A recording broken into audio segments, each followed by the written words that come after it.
Je me rappelle pas si j'avais fait une vidéo sur ce sujet-là, mais la mini Nini, là, elle avait du fun sur la page de Mamie Dalton. Mais bon, bref, tu as raison, faut pas la juger. Chacun vit sa peine et les étapes sont difficiles. Hein, Titi, toi, avec mamie, il est parti vite en plus avec la maladie de 17 ans, mais le suicide. Ma mère a fait un AVC, c'est arrivé vite aussi. Là, premièrement, là, mon mari avait 32 ans. Je m'attendais pas à ce qu'il meure. Hein? Il avait 32 ans quand il est mort. Je m'attendais pas à ce qu'il meure. Tout comme elle s'attendait pas à ce qu'il se suicide, nous, on s'attendait pas à ce qu'il meure. Il y a plein de monde qui ont du cancer. Ma mère a eu le cancer, elle t'a fait un autre 10-12 ans de plus. Ma tante a eu le cancer des os, elle t'a fait un autre 7 ans de plus. Mon oncle a eu un cancer du cerveau, il l'a très longtemps. Je pense quand j'étais bébé. Puis il est mort l'année que ma mère est morte en 2012. J'avais 27 ans. Quand ma mère et mon oncle sont morts, son frère, les deux ont eu un cancer, il est mort. Lui, son cancer, il t'a fait un autre comme 20 quelques années. Il était parti, il s'est revenu. Mon grand-père a eu le cancer de la peau pendant des années. Il est mort avec un cancer des poumons à la fin de ses jours, à 83 ans. Il a fumé en chaîne toute sa vie, OK? Fucking 83 ans. Fait que ceux qui disent que la cigarette tue, là, si. Mon grand-père est là, il vous a prouvé que vous avez tort. Fait que, faut pas me juger sur mes étapes du cheminement. Fait que, mais vois-tu, qui s'attend à 32 ans que son mari va pogner un cancer des muscles? Des muscles. Est-ce que tu savais même que tu peux pogner le cancer des muscles? Tu savais-tu ça, toi? Puis qu'au début, on se fait dire, ah oui, il va avoir 14 cycles de chimio. Puis après ça, tu vas être correct pour retourner chez vous. Puis que 3 mois plus tard, ils font, oh, ben là, t'es rendu à un stade 3. Il te reste 4% de chance de survivre 5 ans. Tu l'as-tu vu venir, toi? Puis que 11 mois après, il est mort. Il y en a que c'est encore plus vite que ça. On a été chanceux, on a pu le pogner à un stade 3 puis commencer la chimio. Puis 4% de survivre 5 ans, ça veut dire qu'il y aurait 4% de chance qu'il soit encore en vie dans 5 ans. Puis ça veut dire que tu sais pas. Ça veut dire qu'il va mourir possiblement entre maintenant puis 5 ans. Sais-tu comment c'est un tourment? Comment ça tourmente? Au moins, Mamie Dalton, là, elle était là, puis du jour au lendemain, pouf, il n'est plus là. Et ça n'enlève pas la douleur de quelqu'un qui a perdu un suicide. Mais tu sais quoi? De s'être tourmenté, de voir une personne que t'aimes dégénérer, puis de pas savoir c'est quand ça va finir sa souffrance. Est-ce que tu sais c'est quoi?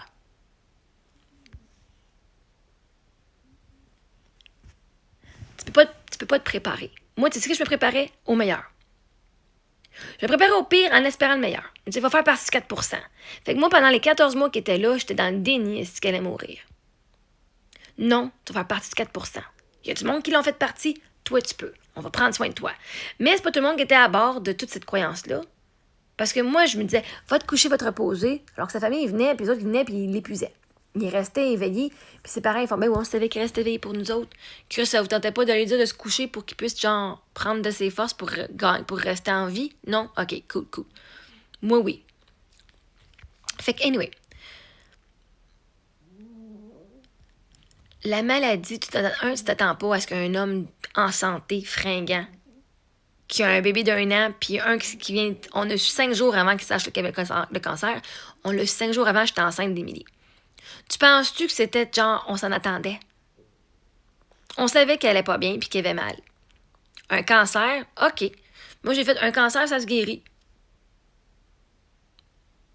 Il avait 31 ans quand il a eu son cancer.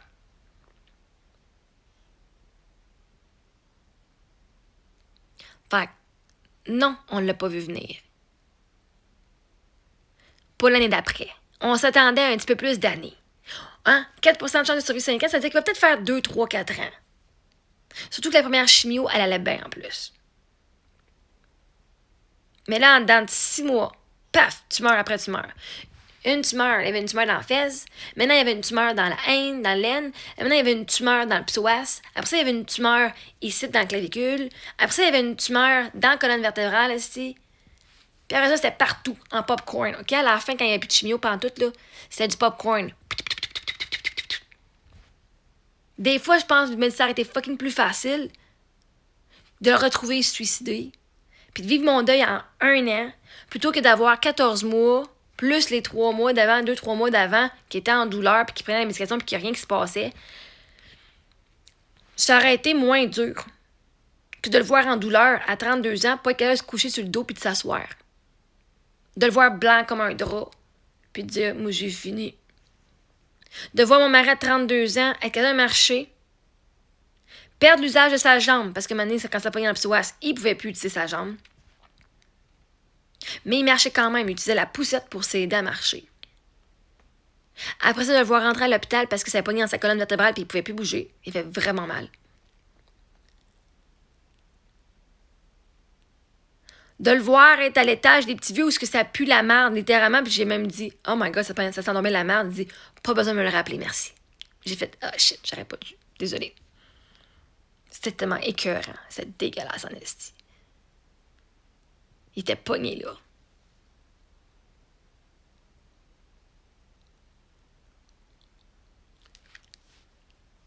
De le voir dormir 22 heures les 2 premières semaines, là, il dormait 22 heures sur 24.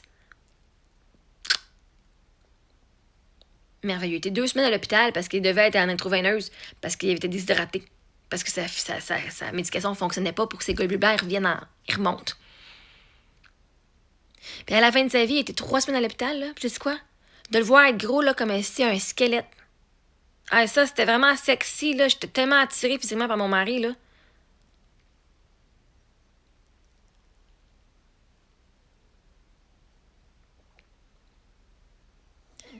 Puis que justement, de le voir que là, au début, il allait à la salle de bain en marchant. Un moment donné, il allait en béquille. Un moment donné, il allait avec la marchette. Un moment donné, c'est son père qui l'aidait. Un moment donné, il y avait le bidet. Puis un moment donné, ils ont dû y mettre un cathéter parce qu'il ne fait plus se lever pour la toilette. Il chiait dans son lit.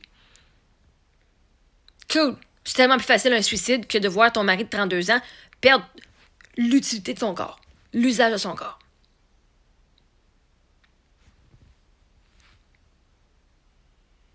De le voir dans le coma pendant 3 jours parce qu'il avait tellement de douleur.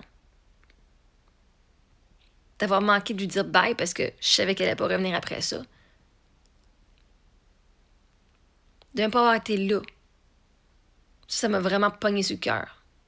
C'est sa famille qui était là. Dans le coma. Un semi-coma. Pour qu'il arrête d'avoir mal.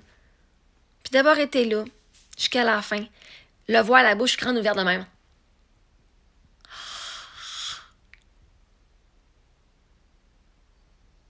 De le voir dans son monde alternatif. Parce que je vous garantis, les univers alternatifs existent. Parce qu'il faisait des affaires, puis quand il se réveillait, je lui demandais « Hey, tu faisais tel mouvement, qu'est-ce qui se passait? » Il dit « Ah oui, moi j'étais dans la même chambre, sauf au lieu d'avoir les murs bleus, c'était les murs roses, puis ma table était là d'être là, puis j'essayais de faire ça, il s'en rappelait. » Fait que moi, je posais des questions quand il se réveillait. Puis de l'avoir vu, j'en faire...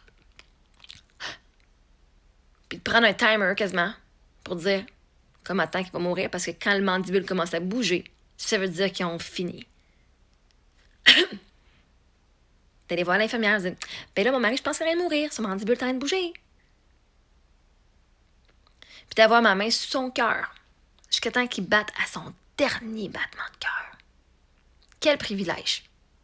Sa mère a été la première personne à sentir son cœur de son vivant et j'étais la dernière à ressentir son cœur de sa vie. C'était un privilège de pouvoir accompagner mon mari à la fin de ses jours. Mais je peux pas dire que c'était facile. Parce que mon cerveau a dû se protéger et il a laissé tout de côté, toutes mes peurs. Comment je vais faire pour arriver avec mes enfants? J'avais un bébé de 6 mois dans les bras. En fait, quand il est mort, le bébé de 6 mois était couché sur le matelas par terre, alors que ma fille était avec la grand-mère au parc.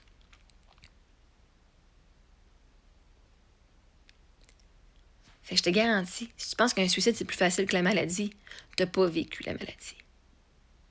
Puis après ça, tu vas te sentir coupable parce que tu vas dire j'ai pas fait assez, j'aurais dû, moi je me sentais coupable de pas avoir été là quand il s'est fait dire par le docteur qu'il y avait 4% de chance de survivre 5 ans. J'étais pas là. C'est moi qui ai dû le pousser aussi d'aller voir le docteur. Pourquoi je l'ai pas poussé d'aller faire un scan plus vite? Il aurait pu le faire. Fait que les émotions de culpabilité, je les ai passées autant. Puis au début, la première année, j'étais pas fâchée, puis je me sentais pas coupable, puis rien. Fait que je fais, mais il est tout fait. Il a eu le cancer, au moins il n'est pas suicidé, pourquoi est-ce que je me sentirais coupable? Ben oui, 2-3 ans après, je me suis sentie coupable. 2-3 ans après, je fais si j'étais en colère. J'ai aucune raison au début, là, je l'étais. Fait que les étapes du deuil, vous êtes bien mieux de plus me juger, parce que vous allez les vivre, vous autres aussi, une autre journée à un moment donné.